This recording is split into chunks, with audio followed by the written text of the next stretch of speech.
Good afternoon. It's once again Friday 5:30, and this is your host, U.S. Representative Danny K. Davis, for the next 25 minutes of Hotline 21. I don't know what you've been doing all day, but actually in the last 2 days, I've just had 2 great days. I just got into Chicago this morning because I was one of 2 keynote speakers last night at a prison fellowship dinner, and also the kickoff of Second Chance Month for the United States of America. Some of you may know that I was the principal sponsor of a piece of legislation called Second Chance that got passed a little more than 10 years ago. And we are so delighted that Second Chance has become not just a legislative enactment, but a concept.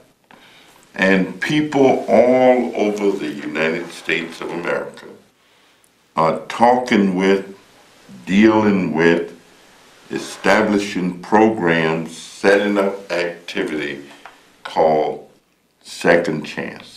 And I was delighted to be with the group there at the Watergate last night in Washington, D.C.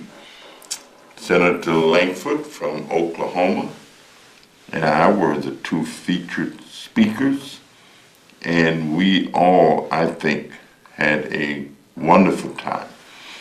Well, I came to Chicago and been on the move ever since I got here. And I've got this t-shirt that was just given to me by the delightful ladies that I just finished meeting with. One lives in Oak Park, Illinois. The other one lives in River Forest. And they are part of a group, an organization called Moms Demand Action, meaning that they are pushing hard for serious gun control legislation, gun safety legislation, and every sensible, sane effort they can make use of to try and cut down on the violence that we continue to experience in our country. Of course, you know that in Chicago, we have recently experienced the shooting of 2 15-year-olds that just seemingly makes no sense whatsoever.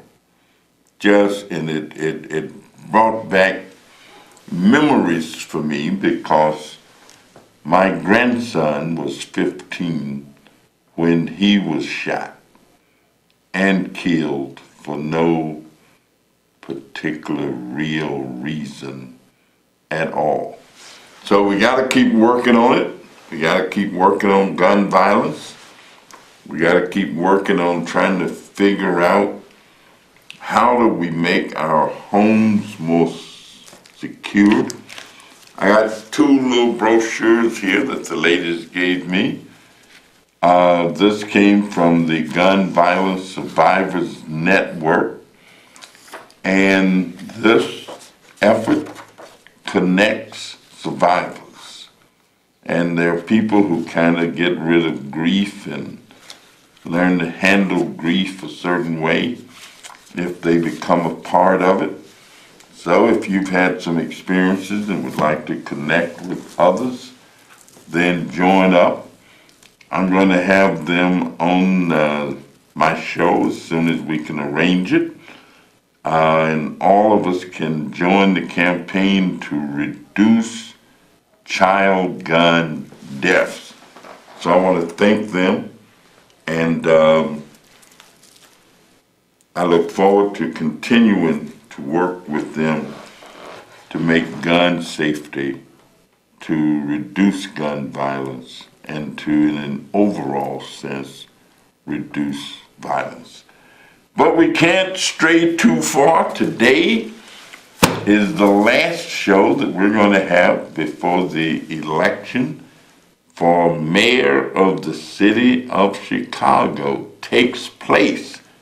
And so we got a caller on the air, and we're going to be open to callers all the rest of the evening. So caller, are you there?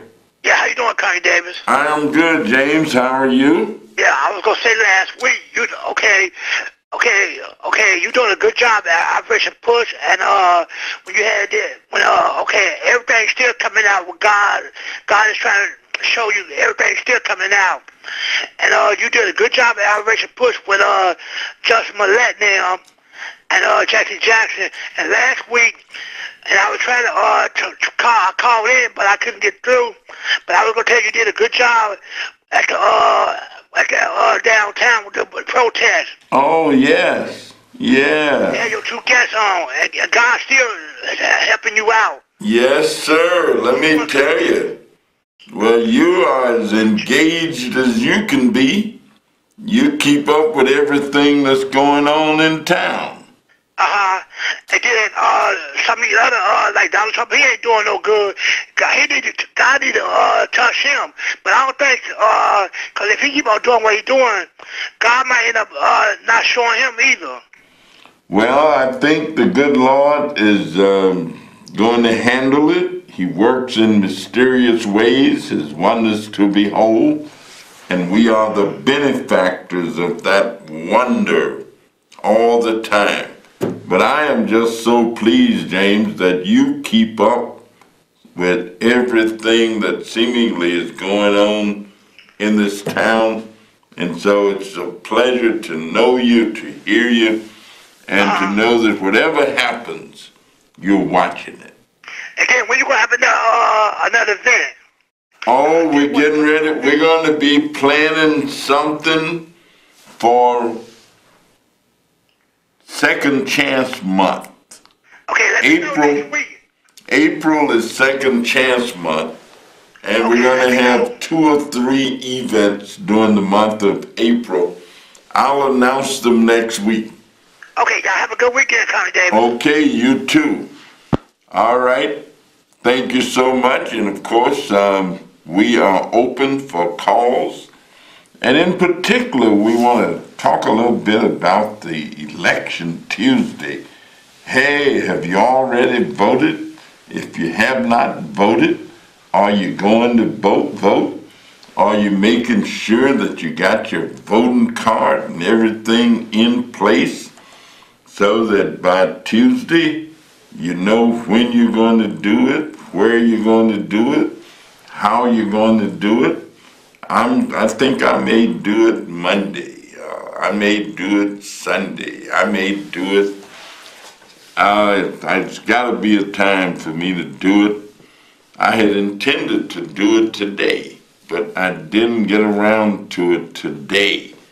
So maybe I'll have to do it tomorrow if the place is open. But you can give us a call and let us know what you're going to do. If you're going to vote for a particular candidate, you pushing a candidate, you don't like a candidate, you got a reason not to like a candidate, you're in love with a candidate. You know, the one thing I try and convey to people is that when I vote, I'm not really voting just for the candidate. I'm voting for myself. And the candidate gets my vote, but I really vote for that candidate because I believe that he or she are going to function in my best interest. I believe they're going to do some of the things I want them to do. I think they're going to do some of the things that I need for them to do. And so I'm not just voting for the candidate. I'm voting for myself with the idea that this person will do what I want done more than the other person will. More than the other person will.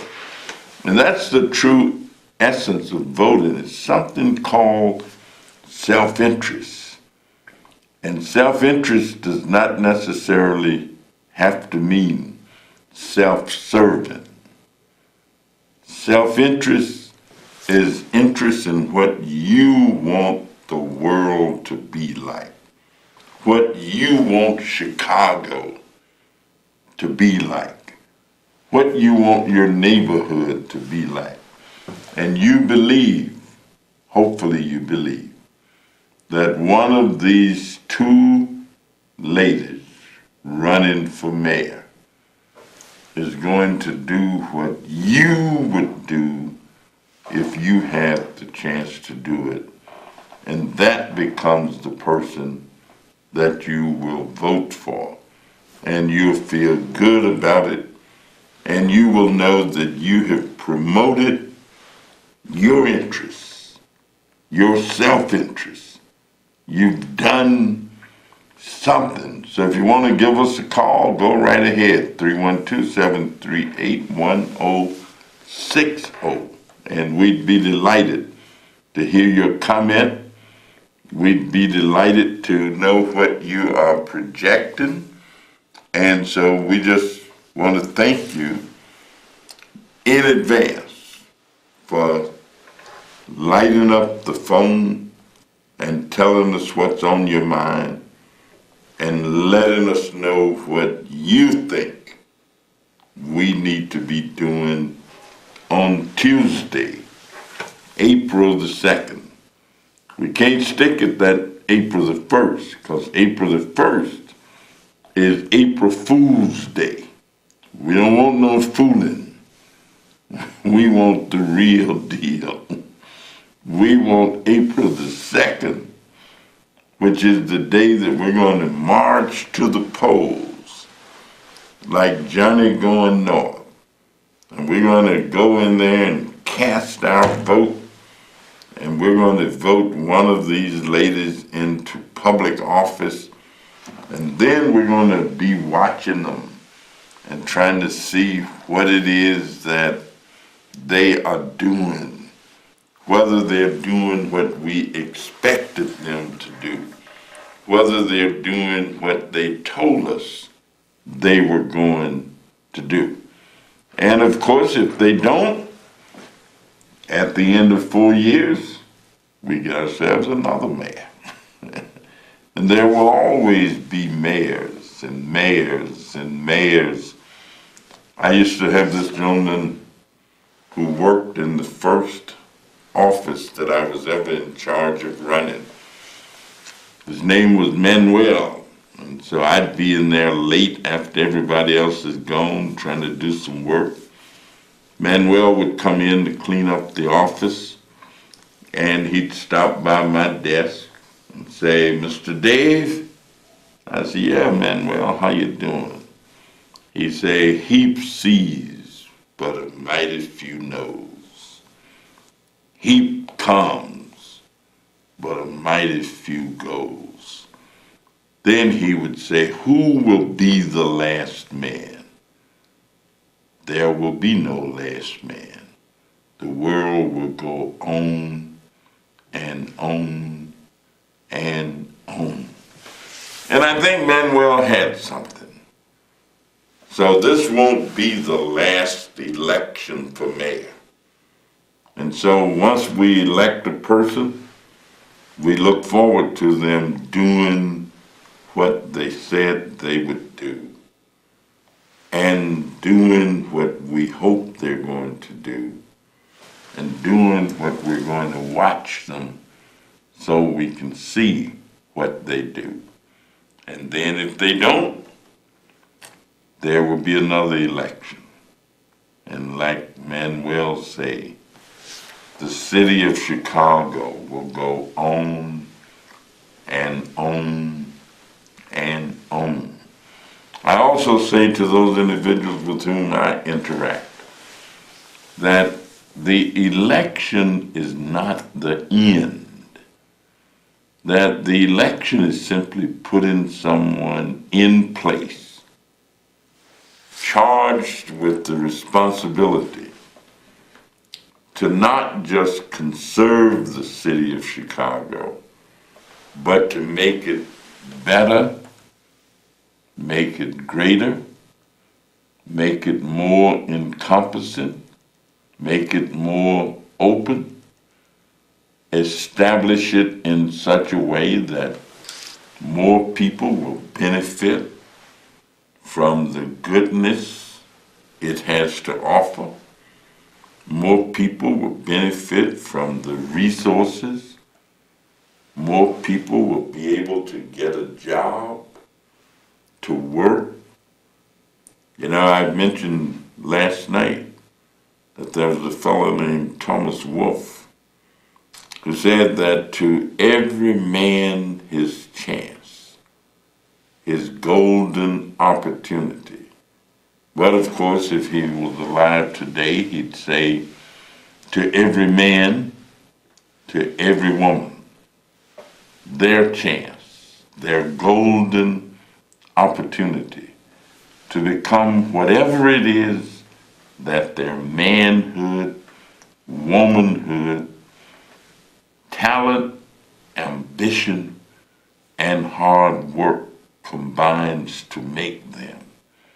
That is the promise of America.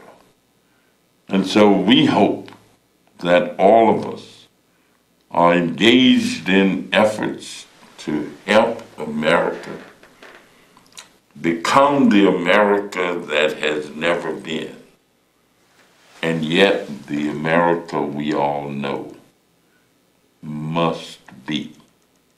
To let America be that beacon of light, that vision of hope, that creator of opportunities, that calls children to dream. Like Langston Hughes said, hold fast to your dreams, for if dreams die, life becomes as a broken-winged bird that cannot fly. Hold fast to your dreams and don't let go. For if you let go, life becomes as a barren field covered with snow. So hold fast to your dreams.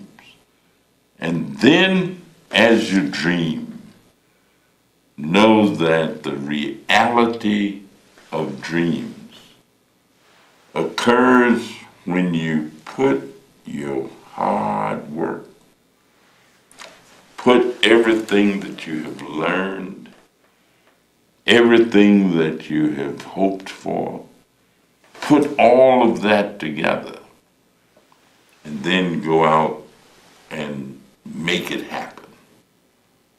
Knowing that America becomes the America that we want when we are willing to struggle to make those things become a reality. A person asked me today if I had read a book that was recently published about Frederick Douglass, and I told him, no, I didn't have that book yet, but I expect to get it, and I think they're going to get it for me. But one of the things that Douglass was always fond of saying is that struggle, strife, and pain are the prerequisites for change. Now, if you've talked all the way through these debates about who was going to be the mayor, you've proclaimed who your candidate was going to be, but then if you don't vote by the end of the day on Tuesday, all of that was just signifying,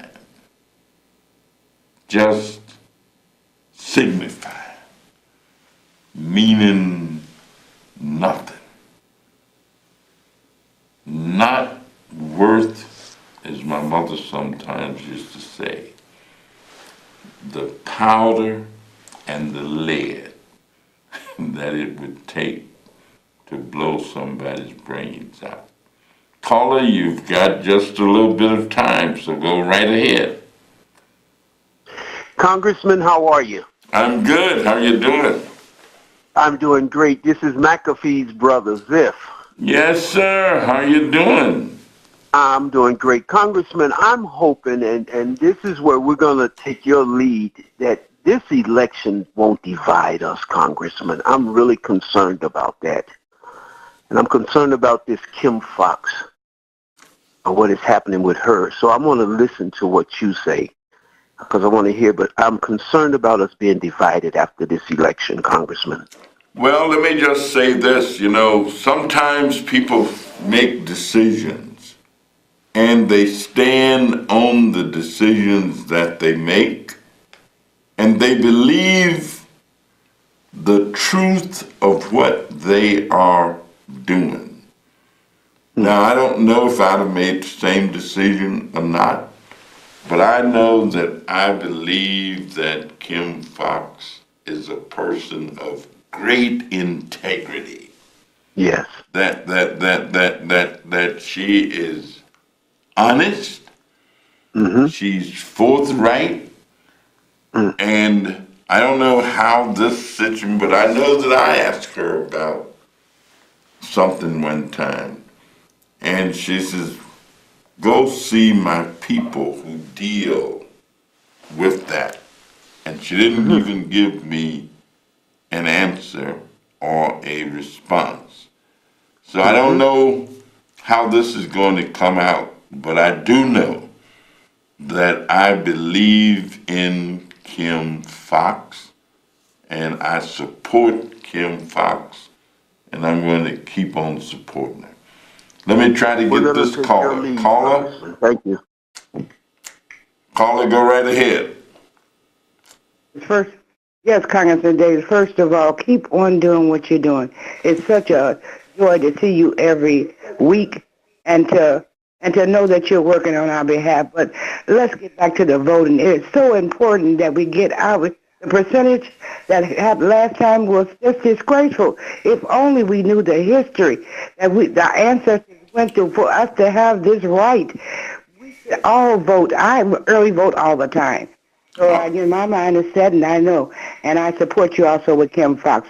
God bless you and your lovely wife. Please continue. May you keep a hedge of protection about you and your family from generations to come. We love you. Oh, thank you. Thank you so much. And that's probably going to wrap it up pretty much for us today. But just be sure. And I'm not worrying about who you're going to vote for. Make your own decision. Make up your mind. Nothing is more effective than a made-up mind. Don't worry about what others are saying and others are doing. I remember when Jesus asked the disciples, who do you say I am? And they started telling us, some folks say you was Mayor Daley come back. Some folks say you was, one of the prophets. Some folks. He said, finally, look, I listen to the same radio stations you listen to. I read the same newspapers you read. I don't want to know what they say. I want to know what do you say.